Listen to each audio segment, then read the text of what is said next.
President Uhuru Kenyatta said there has been a steady improvement for the last 2 years in project completion, absorption of project funding, and accountability of project outcomes by implementing agencies. This has also been central in the coordination of my administration's response to the COVID-19 pandemic. Uhuru says the all-of-government approach is anchored on the Executive Order No. 1 issued in January 2019, which established a 40-year development committee whose apex is the National Development Implementation Cabinet Committee. My administration's Big Four agenda, its scale, and indeed I believe its audacity, within a constrained time framework, called for a change of tact, a modification of our current delivery philosophy that recognizes this changing landscape for all stakeholders. According to Uhuru, the wide scope of the Big Four agenda brought into sharp focus the need to increase government presence at the grassroots, as well as work closely with devolved units and elected leaders. Uhuru underscored the importance of the conference, terming it a unique platform for discussing the building blocks for the African Renaissance. Leaders who attended the meeting lauded him for progressively adopting the all-of-government approach to service delivery, saying Kenya had established a model worth emulating by other African countries. Irene Mchuma Odim, Channel 1. About 50 pupils at Kalani Mixed Day and Boarding Primary School in Makueni County are currently spending nights on the floor of their classroom following a heavy wind that destroyed their dormitory. The grade 4 and class 8 pupils were forced to turn their classrooms into a dormitory after the roof of the dormitory was blown off. They are now forced to squeeze into the remaining few classes to continue with learning, as teachers express fears of infection of COVID-19 and other respiratory infections due to the limited space. This is what was left on the dormitory following heavy winds. Inside the classroom, these are the scenes: mattresses piled on desks, dusty beddings, pupils' personal metallic boxes, washing basins littered on the floor of the classroom cum sleeping area, as the boarders are now forced to cramp into the limited space. Now that there is a damage, the students are spending their nights on the floor. There is an aspect of dust. Children will suffer from respiratory diseases related to dust, and there is no nets, mosquitoes, they will be affected.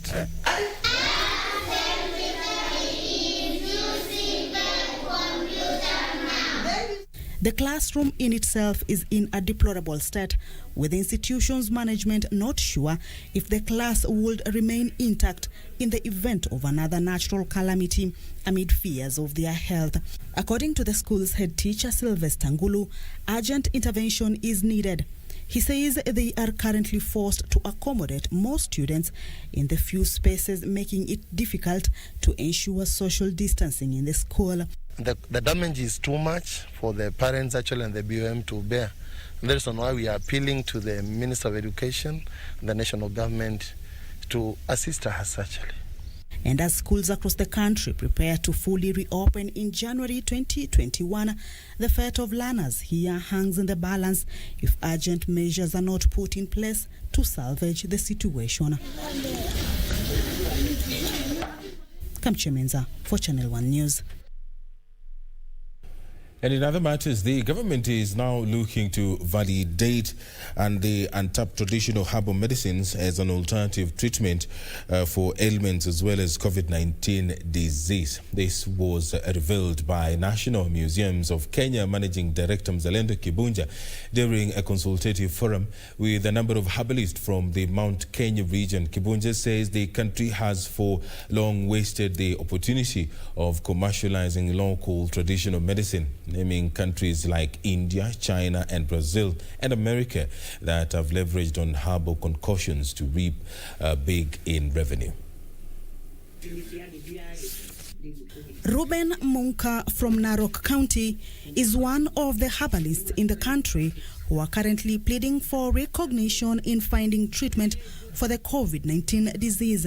Ruben says the government has sidelined traditional herbal doctors, whom he says play a key role in treating some of the ailments Kenyans face. Madawa ya herbal hata kama ni kwa serikali, hospitali za serikali, kwenda department ya herbs, basi naona tutapunguza idadi ya vifo na pia gharama ya matibabu itakuwa chini. But his call couldn't have come at a better time.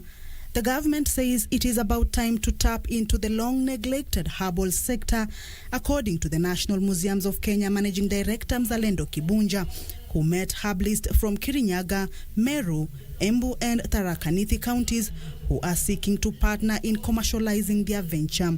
Embu try to sensitize these herbalists here and tell them, let them come forward with these products. Let them bring them to the labs. So, and that's what was the missing link.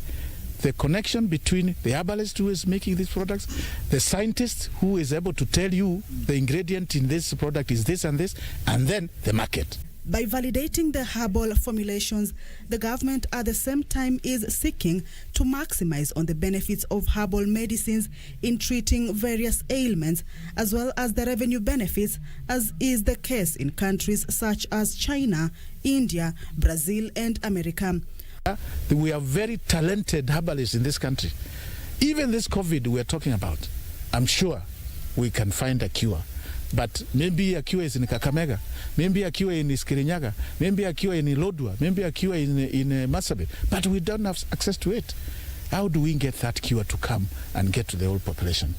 Already a traditional Chinese medicine company, local agent XRP Medical Kenya, has introduced a herbal medicine said to help in immunity.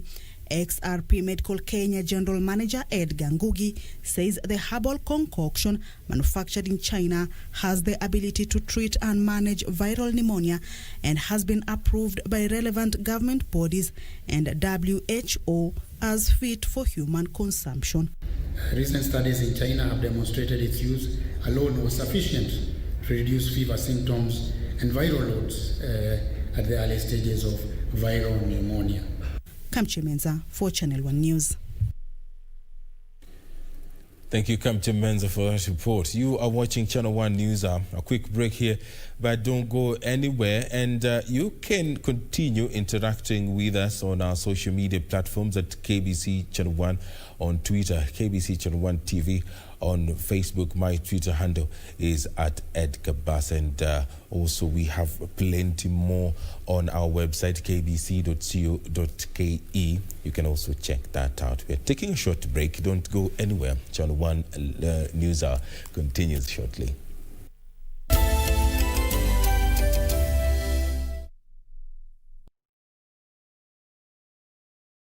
When the world changed, it made us go back to the simple joys and love the little things even more, like serving up your best, eating together, and sharing more. Now, we'll take nothing for granted and always remember to taste the simple joys.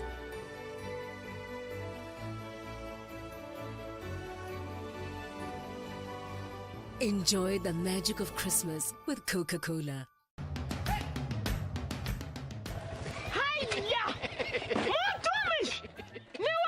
Ni mimi. Ulitoa pikipiki? Mlitani sitaomoka. Ni yako. Hii nduti ni yangu. Niliwahi pale Quickbit. Quickbit? Quickbit imekuja kusaidia wananchi kama sisi. Nilinunua 399 shillings. Juu nilikuwa the lowest unique bidder. 399 shillings. Quickbit shilingi moja unaweza nunua pizza. Shilingi mbili unaweza nunua microwave. Shilingi tano unaweza nunua hata gari. So tupeleke huko hata mtu aende huko. Jiunga na Quickbit ni rahisi. Enda kwenye M-Pesa, bonyeza paybill kisha weka business number 4032353. Kwenye account weka kodi ya bidhaa unayotaka na bidi yako ya chini zaidi. Kwa mfano TV 16. Kisha weka shilingi 20 tu kama idadi yako. Weka bidi yako pia kwenye www.quickbit.co.ke. Kumbuka, bidi ya chini zaidi ya kipekee ndio hununua. Quickbit, bidhaa bora kwa bei ya chini. National Nurses Association of Kenya have about 15,000 nurses in 47 counties. When the first case news was pronounced, the whole nation ran into panic. You remember when the first patients who were going to the health facilities, the doctors, the nurses were taking off, and you couldn't have blamed them. The only way to defeat this fear was to train these guys and to provide them with a personal protective gear and psychosocial support. Equity actually gave us a check towards training and psychosocial support. We struggled to buy the basic items, the thermogun, the gloves, the masks, and the sanitizers. We prayed for resources through Equity Group. The first batch of PPE has been distributed to all the counties, and you could feel their joy, their gratitude, because they didn't know where the protective gear will come. They really feel that support from Equity, and they are really appreciative about it.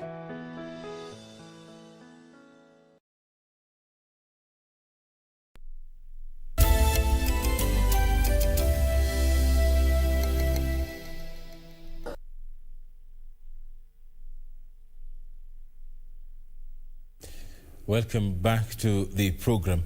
A women lobby group is opposing the building bridges proposals for constitutional reforms, arguing it will erode the gains made by women in the 2010 constitution.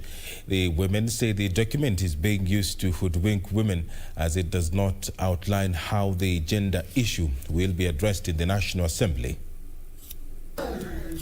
The Women Caucus Group under the Kenya Women Network are vowing to mobilize women and Kenyans to reject the Building Bridges Constitutional Amendment Bill 2020, saying it aims to undermine the women's constitutional rights and fundamental freedoms. Ni kitu ambacho kinaghadhabisha, ni utapeli wa hali ya juu kwa viongozi wetu kujaribu kupitisha vitu ambavyo wanajua vizuri hazihusishi wa Kenya. Kwanza Mkenya wa kawaida.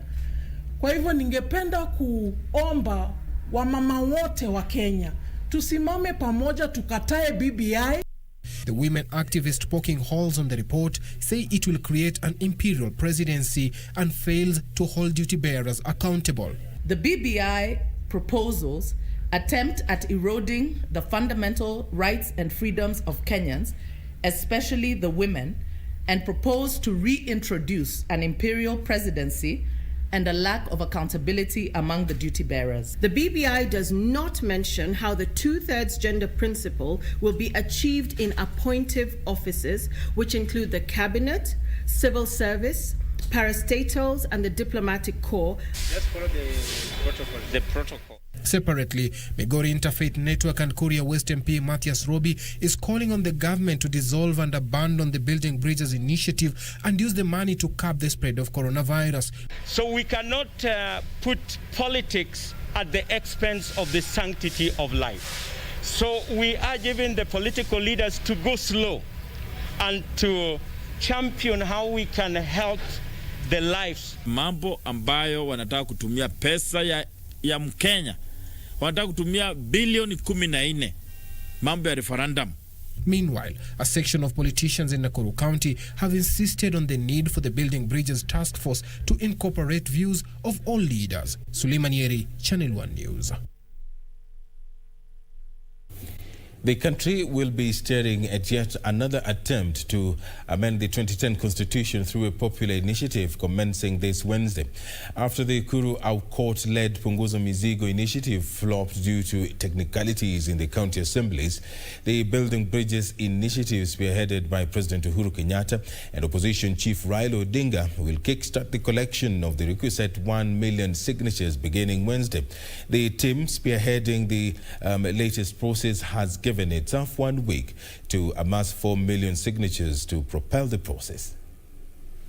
After getting a nod from the Independent Electoral and Boundaries Commission on the format to collect signatures, the Building Bridges initiative will commence the tedious task of having 1 million Kenyans append their signature to support the popular initiative. But we must actually now start the process of signature collection and move on to referendum. There are people who may have some reservations, but that is as it is. You can never be absolute at all. Once the Secretariat meet the requisite threshold, the signatures will then be presented to the Independent Electoral and Boundaries Commission, IEBC, within 7 days. Kenyans will have a choice of either saying yes or saying no to it. So we're not forcing anybody. We're not being undemocratic. We're being very, very democratic and very consultative. Chapter 16, Article 255 of the Kenyan Constitution outlines how the country's supreme law can be amended, and a referendum is required if any changes relates to either the supremacy of the Constitution, territory of Kenya, sovereignty of the people, national values, and principle of governance, Bill of Rights, the term of office of the President, judiciary functions, object and principle and structure of devolved governance, among other key areas. Such a bill, through the popular initiative, must be signed by 1 million registered voters. The promoters of the initiative shall, after collecting the signature, deliver the bill and the supporting signature to the IEBC, which shall verify the signatures.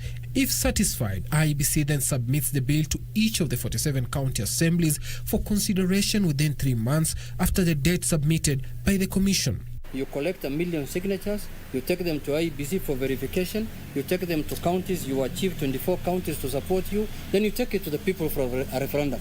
You don't need anybody to gazette you, whether in here or outside the country. The speakers of each county assemblies is required to deliver a copy of the draft bill of the 2 houses of parliament with the certificate of approval, and the draft shall be introduced in parliament without delay. The bill must then be supported by a majority of the members of each house, is then presented to the president for assent. If both houses fail to pass the bill, the proposed amendments shall be submitted to the people in a referendum to either adopt or reject it. The Building Bridges Initiative Bill, which seeks to alter the architect of governance, must also follow the said process. Suleiman Yeri, Channel 1 News.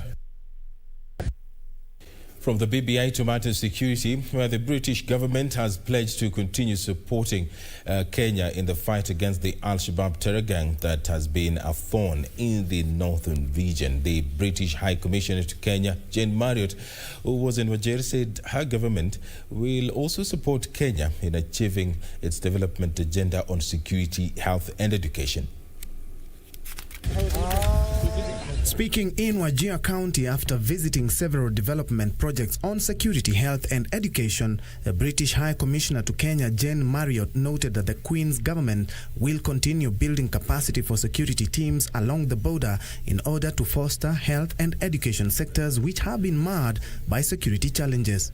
Is absolutely vital to bring long-lasting peace and stability to any particular area. We particularly believe that you need political inclusion through effective institutions, and that's what we hope to support through the successor to the UK's Kenya Devolution Programme, which we fund directly. The envoy noted that the British government had supported over 60,000 students across the county to actualize their education dreams and would continue the support. Doing educational support programmes, we supported nearly 60,000 learners, that's 60,000 people who've got a school education as a result of our partnership that they would not otherwise have got. We're very much a believer in sustainable technology, and I'm loving your presentation and what you're achieving there to provide digital content to get over to some of those 60,000 school children. Area Governor Ambassador Mohamed Abdi Mohamed was the host, said the county is facing a lot of challenges brought about by insecurity along the Kenya-Somalia border. Support from your government on peace building. The conventional war can be done by the military and the police, but we want the peace, we want capacity building for the youth, these youth who are unemployed. He said insecurity in the area led to a mass exodus of non-local teachers from the county, leaving the education sector in a limbo. In the absence of cross-border NGOs who can do that job effectively, it becomes a bit difficult. So we would like you to support that area. For Channel 1 News, I'm Ben Troinjue.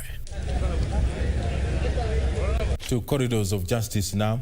An anti-corruption court will on Friday rule whether the Ruaraka land scandal case filed by digital strategist Dennis Itumbi against Interior Cabinet Secretary Fred Matiang'i will proceed. Itumbi on Tuesday appeared before Chief Magistrate Douglas Ugoti and said he had all that is required to institute private proceedings against the Cabinet Secretary, claiming that the state prosecutorial agencies had dragged their feet.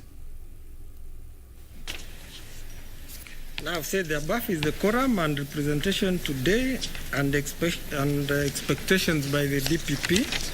I have heard them, but this being an ex parte application, the first step is to hear the application ex parte on whether this application meets the legal threshold to enable the court to direct that there should be service of the application and summons on the first, second respondents and the third interested party. The court had earlier declined to hear submissions by the Office of the Director of Public Prosecution as Itumbi's application was filed as ex parte. Itumbi claims that he had taken the decision to prosecute Matiang'i after the Ethics and Anti-Corruption Commission and the Office of the Director of Public Prosecution dragged their feet in proceeding with the prosecution despite a High Court decision that confirmed the land was public and was illegally acquired. The strategist wants Matiang'i charged with 4 corruption counts, including abuse of office, willful failure to comply with the law relating to the management of public funds, committing an offense of financial misconduct, and conspiracy to defraud. In June last year, the High Court ruled that the Ruaraka land where 2 schools sit is public and that the National Land Commission misled the Ministry of Education in compensating businessman Francis Mburu 1.5 billion shillings, which led to the loss of public funds. Matiang'i was the then Education CS at the time when the money was paid. A section of world religious and political leaders have called for peace between nations for global mutual prosperity and interdependence while marking the 70th anniversary of the Korean War during a Rally of Hope conference that was held virtually. The leaders urged nations to unite in resolving human conflicts, especially during this time of COVID-19 pandemic.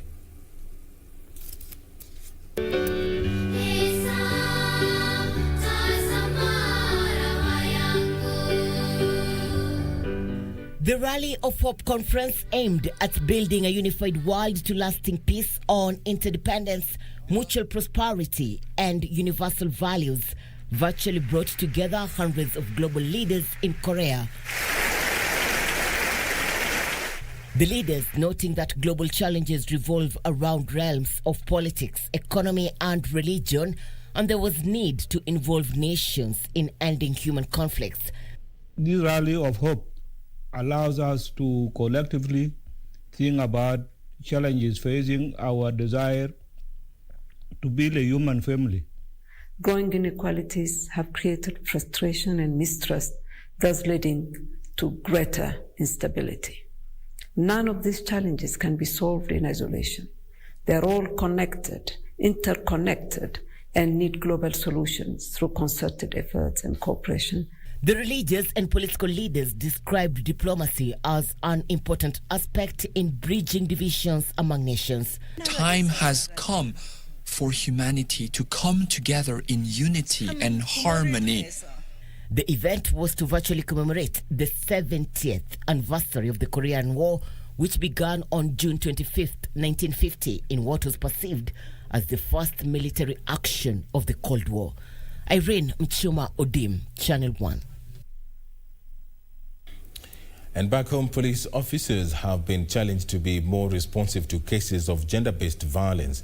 Director for Community Policing, Gender and Child Protection, Judy Lamet, says police officers are the first line of contact for victims of gender violence and as such should be well equipped with knowledge on how to handle such cases. More details in the County News Roundup. The pandemic triggered a change in the lifestyle of families owing to restrictions to minimize infection. On the flip side, the restrictions triggered an increase in gender-based violence. It is this increase that has raised concerns, prompting the National Police Service and development partners to train officers on how to deal with cases of gender-based violence. We are happy because they have understood the concept of community policing, and community policing is the modern way of policing worldwide. We need to have a partnership with the police, and we need that the police know that the public are the people they are supposed to serve.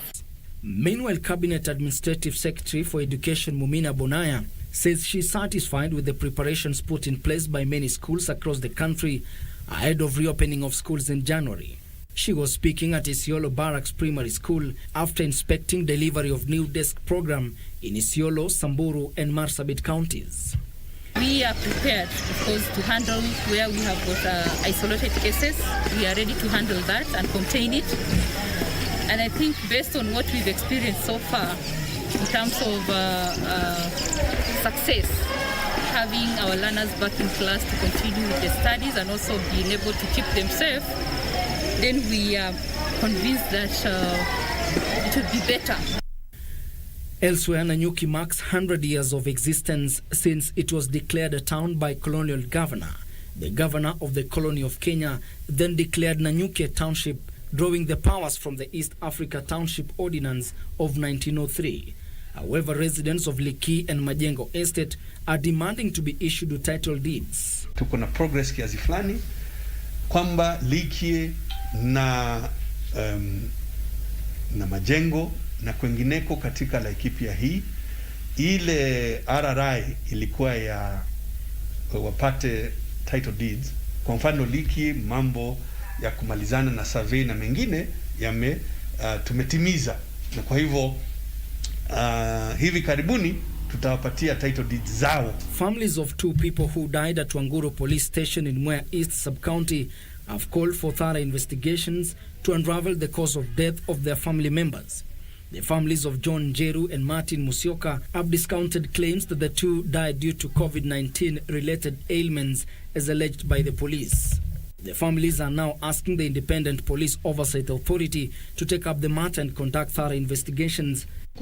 Huyo mtu wa mochari ametuambia mwili imeshawekwa vizuri. Sasa mimi nauliza, ni nani alikuja kuweka mwili vizuri kama hakuna mambo mabaya ilitendeka kwa Wanguru Police Station?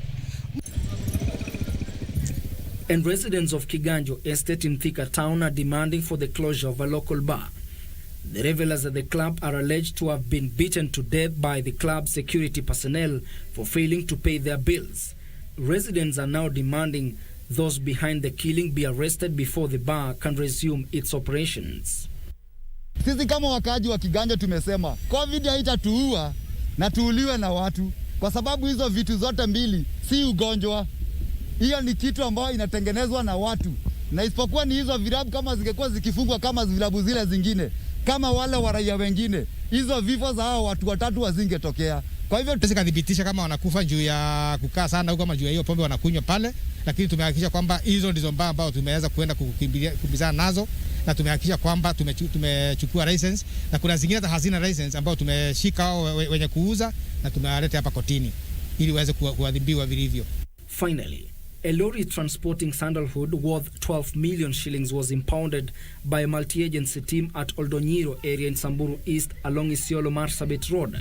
Samburu Central Sub-County Police Commander Alex Rotich said 2 people who were found inside the vehicle have been arrested and detained at Maralal Police Station. Rotich said the lorry was impounded with 3 tons of sandalwood. After the multi-agency team got a tip-off, Rotich asked residents of Samburu County to work with security organs in ending illegal sandalwood business in the county.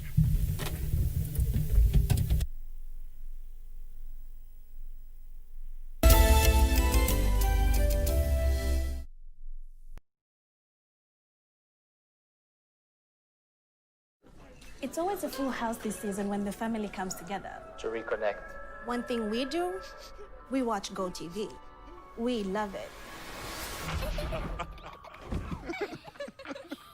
It's all about making the holiday special. For the kids. That means keeping the GoTV subscription active because they love it. GoTV is everyone's favorite place this festive season. Usimiss out. Get GoTV decoder kwa shilingi 1999. GoTV. Love it.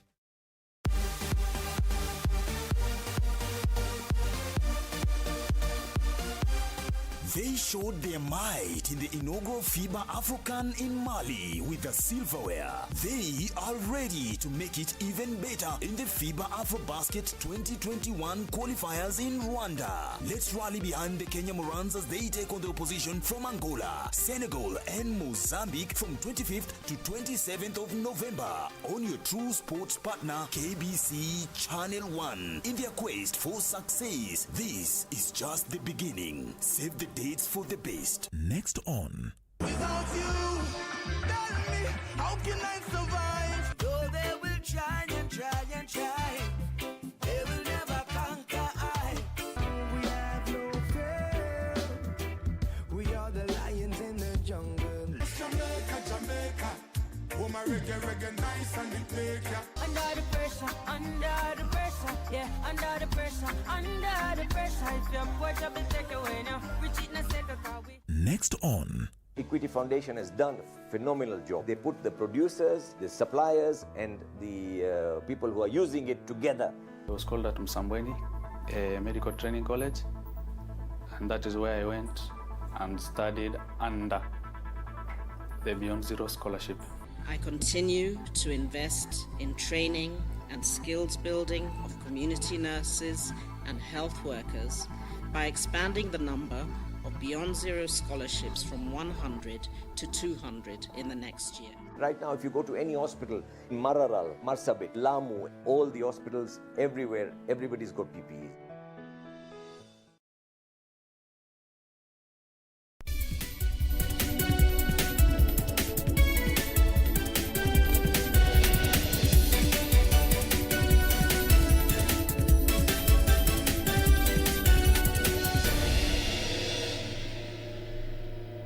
Welcome back. Time for business. A ventilator developed by Kenyatta University students is set to go into commercial use once it secures 2 more approvals from regulators. The ventilator, designed and made by engineering and medical students at Kenyatta University, is part of innovations Kenyans have come up with to contain COVID-19.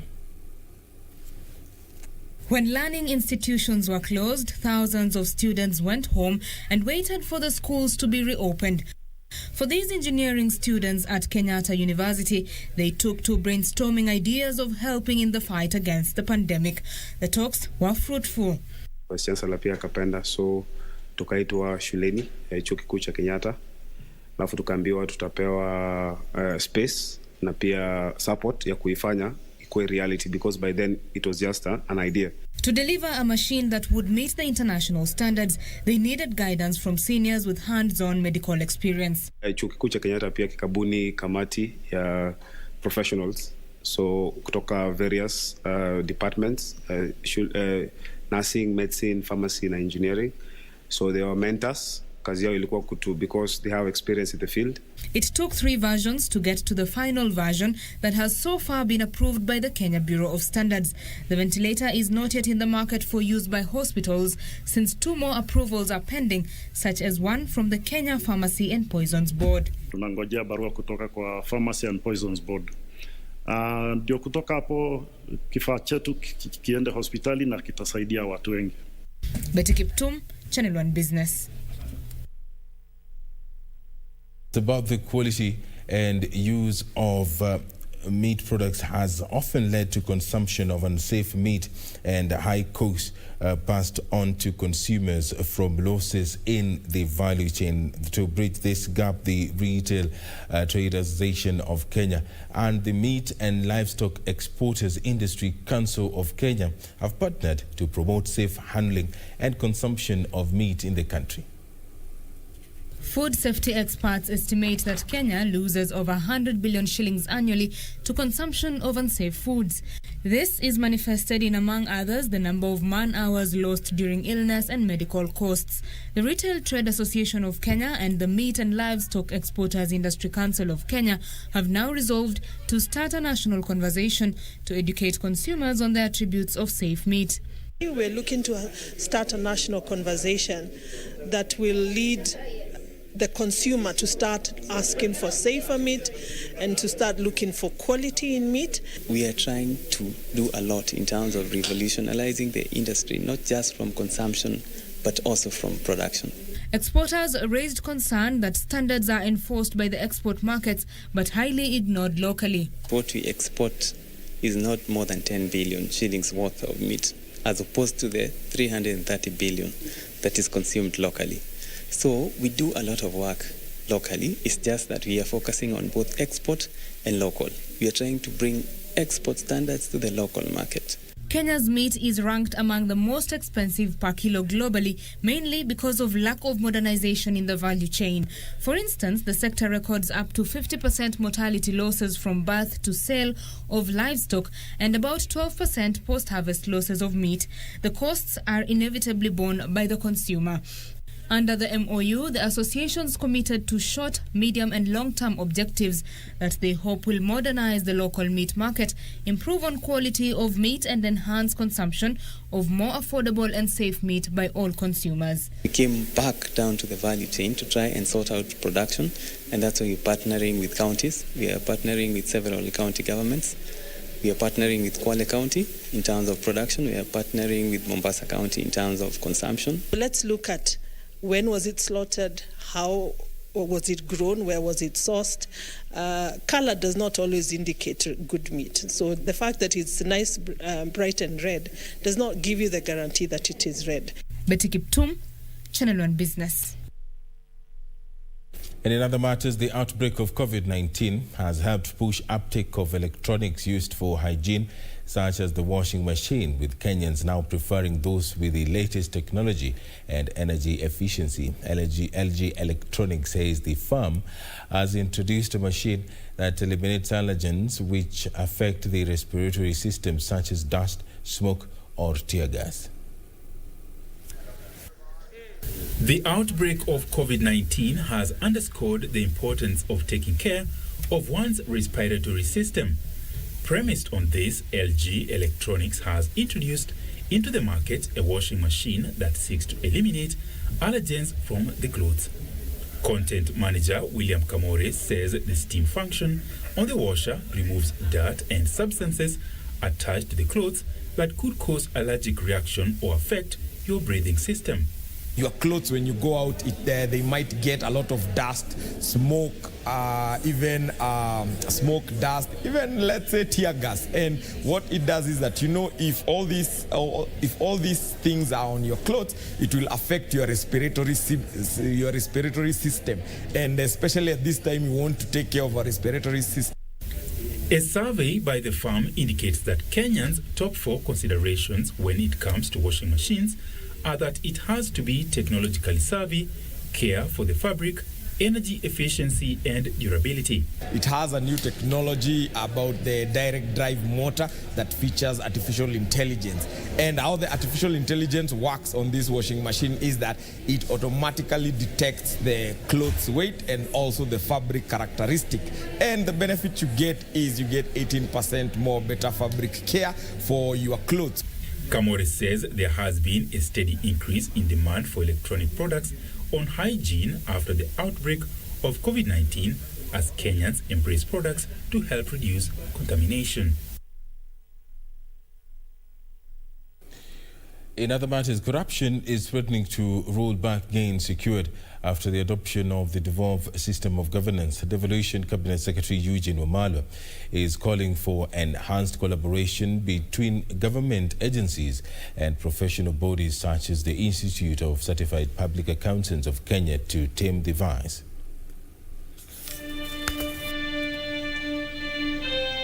Over 300 billion shillings of public cash in Kenya is said to be lost through corruption annually. This is despite involvement of professionals such as accountants, auditors and engineers. Devolution Cabinet Secretary Eugene Wamalwa believes adherence to both professional code of conduct and constitution will help reduce cases of wastage of public resources. The COVID-19 crisis is not just a health crisis. It's a financial crisis. It's an economic crisis. And when we are talking finances, the profession of accountancy is very, very important. When we are talking about public finance management, you play a very important role. And at Safari Park, we engaged about this to see how we can give more capacity to our counties to discharge their mandate. in terms of ensuring proper public finance management. Accountants are being challenged to come up with solutions that will help revive the economy that has been ravaged by the current coronavirus pandemic. This disruption has altered our business outlook in ways that may never be reversed. But while this change is happening, I take this opportunity to challenge you, accountants, to continuously transform yourselves to suit the new demands of the society and industry. The industry expects strategic professionals who do not only think beyond operational tasks, but also get immersed in the strategic outlook of the organizations they serve as accountants. They made the remarks in Mombasa during the 36th annual conference for the Institute of Certified Public Accountants of Kenya. Reporting for Channel 1 Business News from Mombasa County, I'm Michael Mondiga.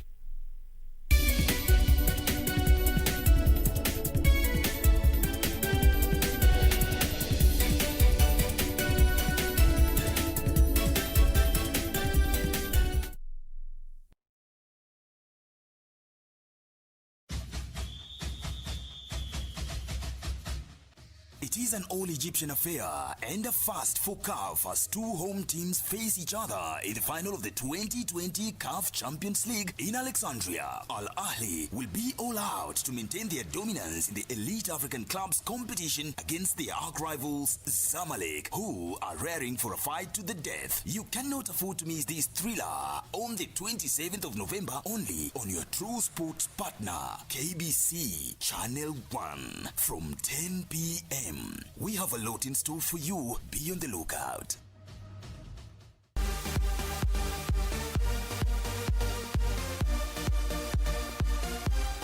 They showed their might in the inaugural FIBA AfroCan in Mali with the silverware.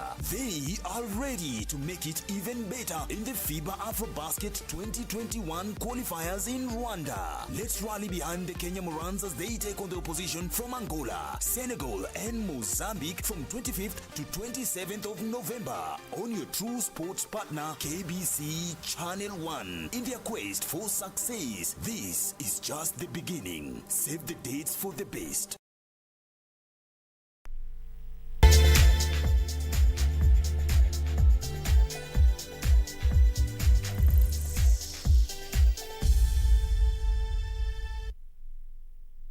Welcome back. Time for sports. Gor Mahia is disputing the move by the Football Kenya Federation to surrender the club's broadcast rights to pay TV channel StarTimes. StarTimes was recently announced as the broadcast partner by FKF, with the Chinese media company handed the mandate to air the KPL and NSL and national teams matches. The deal ostensibly allows the broadcast partner to own the club's broadcast rights, a move that Gor Mahia chairperson Ambrose Richier says does contravene Articles 81 of FKF Constitution. Richier also announced the suspension of Club Secretary General Samuel Ochola, who is alleged to have signed the contract on behalf of the club.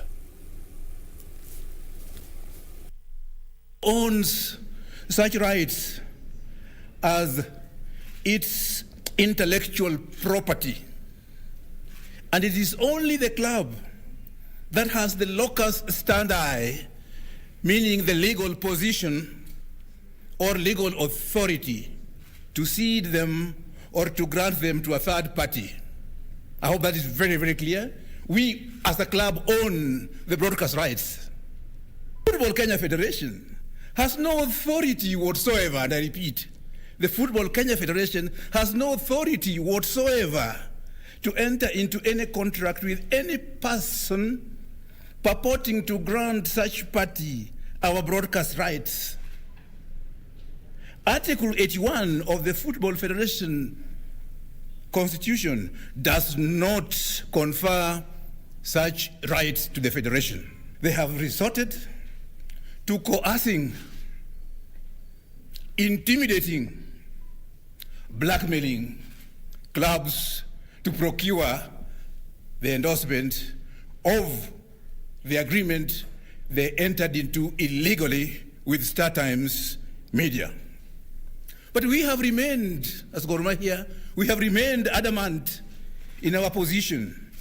And that is why this morning, by whatever means employed, they procured our Secretary General, one Samuel Ochola Kwenda, to purport to issue to StarTimes an endorsement of the agreement, which all the members of the Executive Committee have recanted, and have a letter signed by all the members of the committee addressed to StarTimes, telling them that that letter is written without authority and is of no legal effect. The government letter is already stereotyped, and it was sent to me, and I rejected it. I first of all asked for the StarTimes agreement, which nobody has seen outside the confines of the president and his cohorts.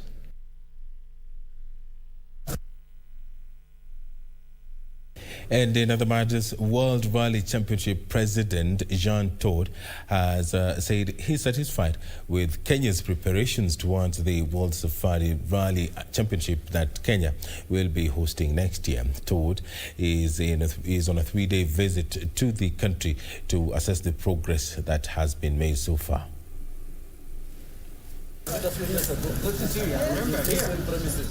The World Safari Rally Championship will be making a comeback to Kenya after missing out for 18 years. FIA president, who is in the country for a 3-day visit, is contented with the progress that the Kenya Motorsports Federation has made so far in preparing for the global showpiece. According to John Todt, the nature of the rally organized by the World Rally Championship Safari Rally Project, a joint venture between the Kenyan Government, Sports Ministry and the Kenya Motorsports Federation, has evolved to fit the modern day WRC. The safari was first held in 1953 as a celebration of the coronation of Queen Elizabeth II and covered Kenya, Uganda and Tanganyika, now Tanzania. Which has been done. Look, we are not here in a stadium. We are here in the WRC headquarters in Nairobi, with working day and night to prepare the event. So it will be a spectacular venue and appointment for motorsport around the world, and we know that rallying is one of the most dynamic sport. And it has been, as I was mentioning earlier, a big development on rallying, on regulation, and it's much more which will come over the next period. On the environmental conservation, we have agreed that we are going to plant 18 million trees, which will reflect the 18 years that the safari rally was absent from our country. Yeah? And so we'll plant 18 million trees. We're going to do this in our traditional safari rally routes. We will do this in our wetlands affected by deforestation. We will also do this at the spectator stage of the Moi International Sports Center here in Kasarani. We can have this rally for another 10 years, and we have nothing to show for it other than the benefits accruing during that period. So beyond the period of the rally, we expect that we're going to leave these trees for future generations. So the legacy projects are for posterity.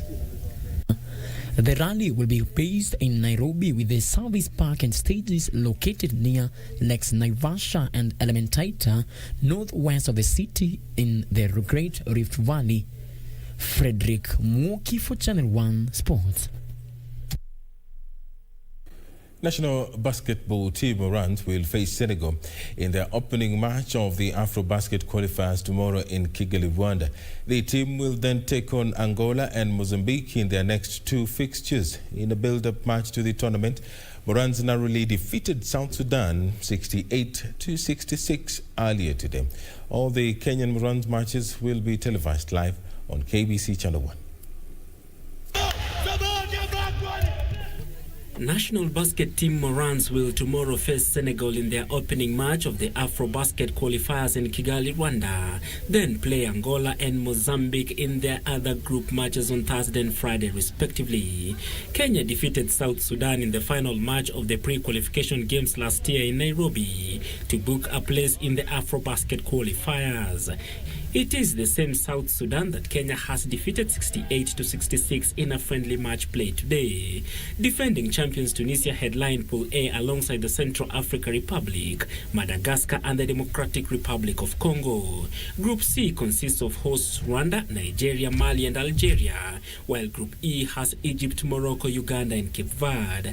The top 3 teams from the qualification rounds will join Cameroon, Cote d'Ivoire and Equatorial Guinea, who have qualified for the Afro-Basketball finals to be hosted in Rwanda next year. All the Morans matches will be aired live on KBC Channel 1.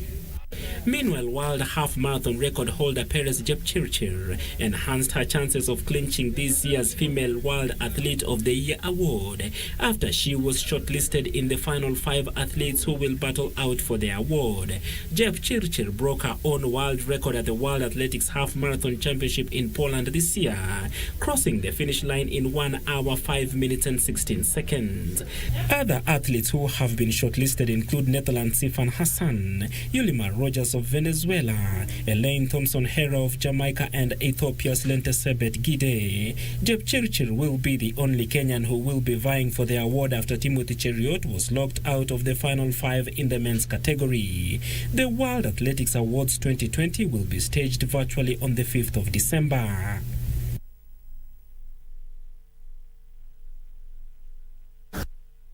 And in other sports news, Albert Njogu and Angelo Kutoi are the new champions of the Kenya Tennis Seniors Challenge, which culminated today. Njogu claimed victory after beating Ibrahim Yego 4-6, 6-3, 7-5 sets, while Kutoi claimed a 6-love, 6-2 win over Chiruto Sylvia.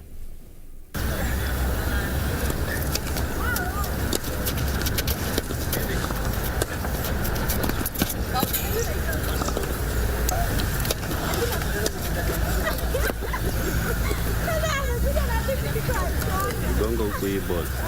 Gonga tu huko. Unajua inafuata mara moja. Inafuata. Sita mpaka hiyo process yote.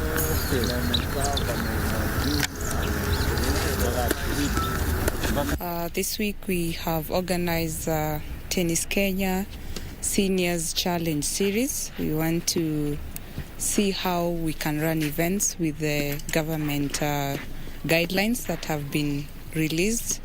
So we are just trying out in preparation of the upcoming international events in January if we get clearance from the government. My targets and my focus is to play a lot more in the coming year, because this past year, 2020 was supposed to be for us to play a lot more. So we're still going to keep up with the same focus, playing more tennis as much as possible, try and travel as much as possible, because we want tennis in Kenya to improve.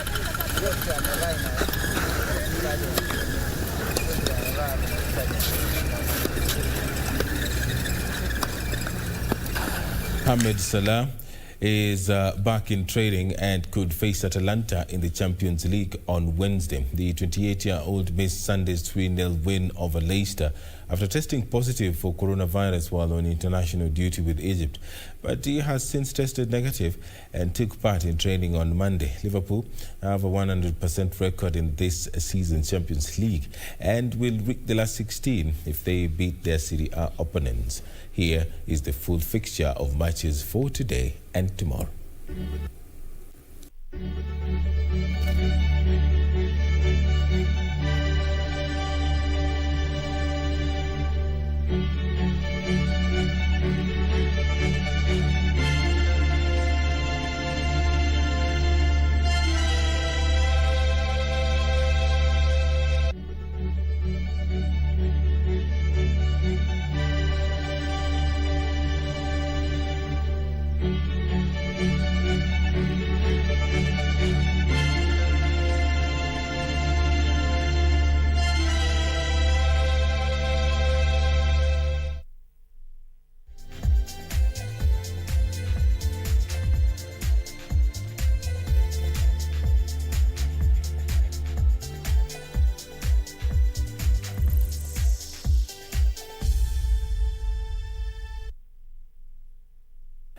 It's exactly 10 p.m. Thank you very much for joining us for this edition of Channel 1 News Hour.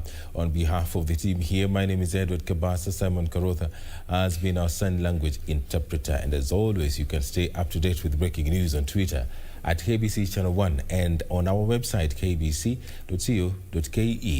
Good night. Weather Focus is coming up next.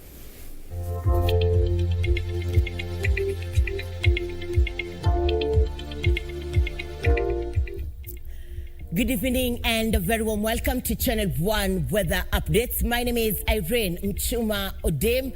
Weather experts say in the next 24 hours, there would be an increase of wet conditions over the western parts of the country, and this will largely affect Migori, Kisii, and Kericho areas. But before we get into the nitty-gritty on that, let's establish what is happening in the country tonight.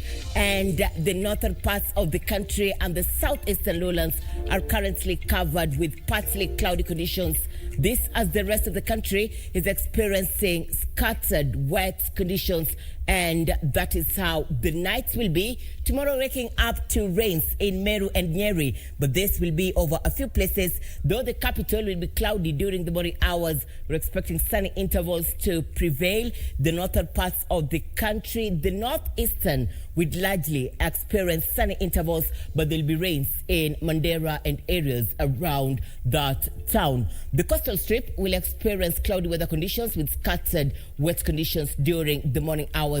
The southeastern lowlands, Machakos, Makindu, Voi, will be sunny during the morning hours, but there'll be rains in Meru and Nyeri. The capital will be sunny during the morning hours. The Lake Basin region will largely experience sunny intervals. We're expecting rains in Kisii and Kisumu during the morning hours. The northwestern parts of the country will be sunny in the morning, and in the afternoon, there'll be an increase of wet conditions across the country. The Lake Basin region and western sector will largely be affected. As I mentioned earlier, there'll be showers accompanied by thunderstorms in Kisii, Kericho, Migori, Kisumu, Kakamega, and Bungoma. In the capital, Meru and Nyeri, moving all the way to Machakos, Makindu, Voi, there'll be showers during the afternoon hours. The northeastern parts of the country will experience a reduction of wet conditions from what you will have experienced during the morning hours, but still, Mandera will be affected. The coastal strip will be sunny. The northwestern parts of the country will also experience sunny intervals during the afternoon hours. Temperatures, Mandera and Lodwar still at 8, the highest across the country at 36 degrees Celsius. The capital will experience highs of 26 degrees Celsius. And for you in Lamu, be prepared for highs of 33 degrees Celsius. How about you cross the borders and have a look at the international forecast? Do have a good night and see you tomorrow. God willing.